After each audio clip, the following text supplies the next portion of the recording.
Morning, જય શ્રી કૃષ્ણ, જય સ્વામિનારાયણ. જો સરસ મજાની મોર્નિંગ થઈ ગઈ છે. દેવમ સૂતો છે અને હું પણ રેડી થઈ ગઈ છું સલૂન જવા માટે. હવે દેવમે જો આવી ગયો છે જાગીને. જય શ્રી કૃષ્ણ બેટા. આજે છે ને દેવમને જવાનું છે વેકેશન કરવા મામાના ઘરે. નોર્મલી આપણે મામાના ઘરે જઈએ ને વેકેશન કરવા, એને દેવમે જવાનું નહીં. દેવની બેગ પેક થઈ ગઈ છે રેડી. જો દેવમનું બેગ પેક થઈ ગઈ છે રેડી. कुछ की किस દેવમ ક્યાં જવાનું છે? લેસ્ટર. દેવમ જવાનું છે લેસ્ટર. ભૂમિનો એનો કોલ હતો ગિરીશભાઈ લોકોનો કે દેવમને મોકલ, કે વેકેશન છે ને તેને મજા આવશે કે એમ. તો હજુ સારું ચાલ. તો દેવમને મેં પૂછ્યું કે જવું છે, જાણે સ્ટ્રેટ હવે હા જ પાડી દીધી કે હા મમ્મા મને જવું છે એવું. અમે લોકો હાના પછી કર્યું, કારણ કે એકલો આવી રીતે જાય પણ ત્યાં મજા જ આવશે. અને શિવાંશે એટલી બધી વખત પૂછી લીધું ને, ભૂમિનો કોલ આવ્યો તો કે બહુ વખત મને પૂછ્યું કે મમ્મા દેવામાં આવવાનો છે એમ. અને એ ત્યાં એક્સાઇટેડ છે ને આવી જવા માટે હવે. અને ત્યાં છે ને ભૂમિને ત્યાં રહેશે, પછી ત્યાં બધા જ છે.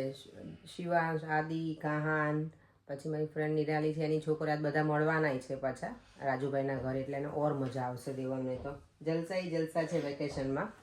અને ભાઈને એની સાથે દેવમ જવાનો છે. એ લોકો આજે જવાના છે ને લેસ્ટર, તેમની સાથે જશે દેવમ, લેતા જશે. અને અમે લોકો સન્ડે ત્યાં જવાના છીએ એટલે દેવમને લઈને આવશું. કારણ કે સ્પેશિયલી મૂકવા જાઓ તો એવું તો અમે ના જ કરે, કારણ કે મૂકવા જઈએ ને પાછા ઘરે આવીએ ને એવું બધું. પણ જવાના છે ભાઈ લોકો એટલે સારો મેળ પડી ગયો. તો દેવને મજા આવી જશે નહીં. Happy holidays. તારી તો હોલીડે સરસ થઈ ગઈ નહીં? ભૂમિ માસે કહી દીધું એટલે. ભૂમિ માસીને હેરાન નથી કરવાનું તારે.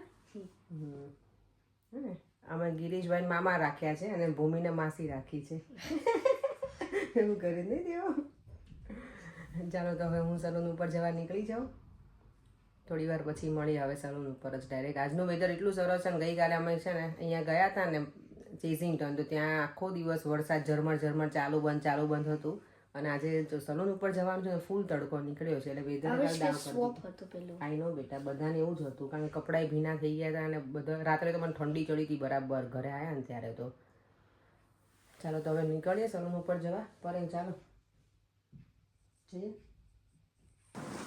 તારે જો સલૂન સુધી પહોંચવા આવી છું. સવારમાં તો સરસ તડકો હતો, પણ અત્યારે પવન બહુ છે, વિંડી થઈ ગયું છે એકદમ. જો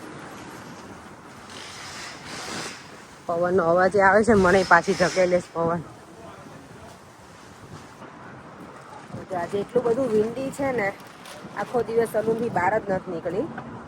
અને દેવમભાઈ તો લેસ્ટરમાં પહોંચી ગયા છે, મજા કરતો હશે.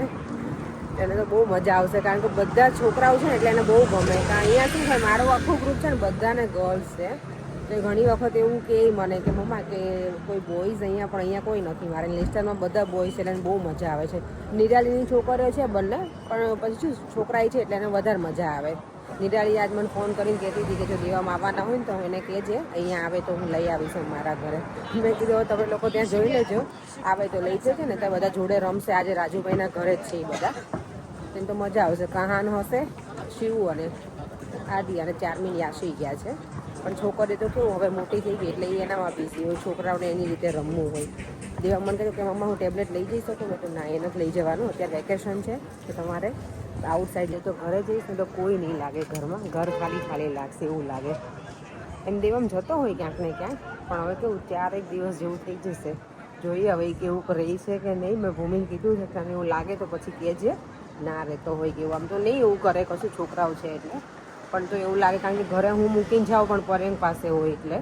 આવી રીતે મેં એકલો આવી બહાર નથી મૂક્યો હોય કોઈના ઘરે મેં ક્યારેય. એટલે અને આ બધા ઘરના છે એટલે વાંધો નહીં. એને ગમે, બધા મળતા હોય ને એટલે યુઝ ટુ હોય છોકરાઓ. રહેવાથી યુઝ ટુ ના હોય, પણ જોડે જતા હોય એટલે અમે રહેતા હોઈએ તો ચાલી જાય એમ. અહીંયા જો ઈસ્ટરનું ડેકોરેશન જોરદાર કર્યું છે.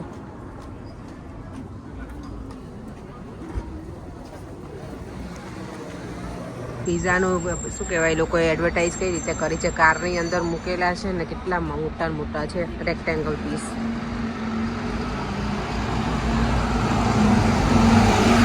નોર્મલી છે ને હું બીજી સાઈડથી જાઉં. આજે ભાઈ ચલો આજે ફ્રી હતી અને અર્લી નીકળી છું, તો મેં જો આ બાજુ થોડુંક ચક્કર લગાવી લઉં. નોટિંગ હિલ બાજુ સરસ છે બધી વસ્તુ અહીંયા.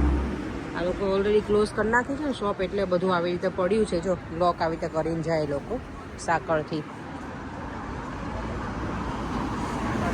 આ એકદમ બિઝી એરિયા લાગે અહીંયા. કાચના ઝુમર કેટલા સરસ છે. શોપ બંધ થઈ ગઈ છે ને ત્યાં બધાને અંદરની વિઝિટ કરાવત. ચાલો જો ઘરે આવીને આજે તો છે ને વઘારેલી ખીચડી જ બનાવવાની છે. ખાલી સિમ્પલ ડિનર છે. દેવામભાઈ તો મસ્ત એન્જોય કરે છે. ભૂમિને કોલ કરે તો મેં કહ્યું હમણાં થોડાક દિવસ સારું મગજ ફેરવીશ કારણ કે દેવામ ત્યાં છે એટલે મને કે નાના તંદર કરજે કોલ. વાંધો નહીં કે હું અન્ડરસ્ટેન્ડ કરું કે દેવામને તે પહેલી વખત આવી રીતે મૂક્યો હોય એટલે તને લાગે થોડું એકલું લાગે એટલે અંદર કરજે હું આન્સર કરીશ એમ. દેવામ જોડે મને વાત જ નથી એમ તો બહુ મજા પડી હશે. આજ અત્યારે તો રાજુભાઈને ઘરે જ છે એ બધા. રાજુભાઈ ને ગિરીશભાઈ બે છે ને મારા જેઠાણીના સગા મામાના છોકરાઓ છે. એટલે આમ તો એમના ભાઈ થાય એટલે મારા ભાઈ થાય એટલે દેવામના મામા જ છે. પણ ગિરીશભાઈ છે ને પરેણના ફ્રેન્ડ પણ છે એટલે અમે હું એને ભાઈ કહું અને ભૂમિને એઝ એ ફ્રેન્ડ છે મારી.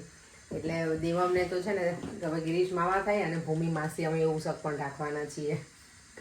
ત્યારે હું ડિનર બનાવી લઉં. થોડી રોટલી બનાવીશ. સવારમાં છે ને મેં રોટલી તો નહીં પરાઠાનો લોટ બાંધેલો ને તો એ પડ્યો થોડો. નોર્મલી લોટ છે ને બાંધેલો રાખતી નથી ક્યારેય. આજ સવારમાં લેટ થતું હતું ને તો મેં રહેવા દીધું કારણ કે દેવામને જવાનું હતું ને તમે થોડી વાર એની પાસે બેસું સવારમાં એટલે 2-3 પરોઠાનો લોટ છે એ કરી નાખીશ અને ખીચડી વઘારેલી મસ્ત ઘીથી જ મેં પ્રોપર વઘારી છે. ઓઇલ થોડું એવું જ નાખ્યું છે બધા વેજીટેબલ્સ નાખ્યા.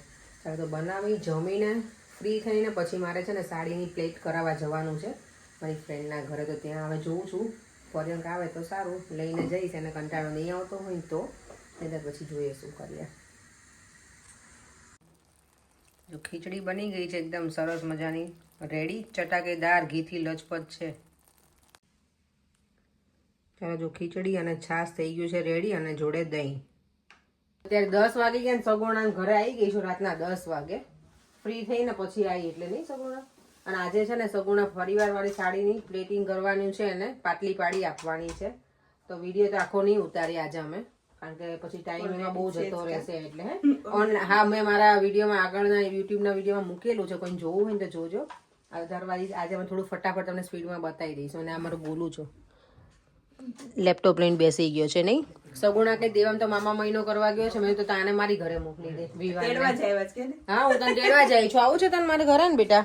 હા તો આવતો જ રે. હા પાડે સગુણા તો લઈ જાઓ ચાલ. બધારે ગમે તમે લઈ જાઓ બીજા લઈ જાય ને બહુ ગમે. હા તો લઈ જાઓ ચાલ. ચાલો મારે સાડીનું ફટાફટ પાટલી પાડી દઈએ અને પછી હું ઘરે જાઉં. જો સગુણા છે ને આવી રીતે કરે છે. પહેલાં મારું બોડીનું આપણા જે ઓબ્વિયસલી બધાનું અલગ અલગ હોય માપ એટલે પહેલાં આવી રીતે પહેરાવી અને પછી પાટલી પાડી અને આને પિનઅપ કરી અને મૂકી દેવાની. જ્યારે ક્યાંય પ્રસંગમાં જઈએ ને તો ફટાફટ આપણે પહેરી શકીએ. બહુ ટાઈમ ના લાગે. અને સ્પેશિયલી મારા જેવા જેને સાડી પહેરતા કે પાટલી વાળતા આવડે પણ મને પિનઅપ કરતા બરાબર નથી ફાવતું. એટલે આ રેડી હોય ને તો જલ્દી થઈ જાય હે ને સગુણા. અને આ બધી સાડી છે ને આને ઇસ્ત્રીની જરૂર પડે છે એટલે આ અગાઉથી જ કરવું પડે. જો સાડી થઈ ગઈ છે રેડી. હવે પાટલી આખી રેડી પેલી કરીને ચાલો સાડી તો છે ને બરાબર પેલું પાટલી પાડીને રેડી થઈ ગઈ છે પણ હેંગરમાં રાખી છે કારણ કે એનું મટીરિયલ એવું છે ને કે એમાં ક્રીઝ થઈ જાય તો પછી ફરીવાર આપણે પ્રેસ કરવું પડે એના લીધે થઈને. ચલો તો હવે વિડીયોનો એન્ડ કરી દઈએ. આટલું કામ થયું છે. હજી ઘણું બધું પેકિંગ કરવાનું બાકી છે સન્ડે માટે. દેવમ નથી તો ઘર એકદમ પેલું લાગે મમ્મા ચાલુ હોય. કાલે હવે વિડીયો કોલમાં વાત કરીશ. આજે તો મેં કંઈ પછી ભૂમિ લોકો ત્યાં બિઝી હતા એટલે મેં ફરીવાર કંઈ કોલ નથી કર્યો. હું આવતીકાલે હવે એને કરીશ. દેવમ સાથે વાત થશે.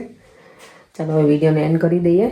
ફરીથી મળીશું કંઈ નવા વિડીયો સાથે. Bye bye. જય શ્રી કૃષ્ણ અને જય સ્વામિનારાયણ. જો વિડીયો ગમ્યો હોય તો લાઇક શેર અને મારી યુટ્યુબ ચેનલને સબસ્ક્રાઈબ કરવાનું ના ભૂલતા. બાય.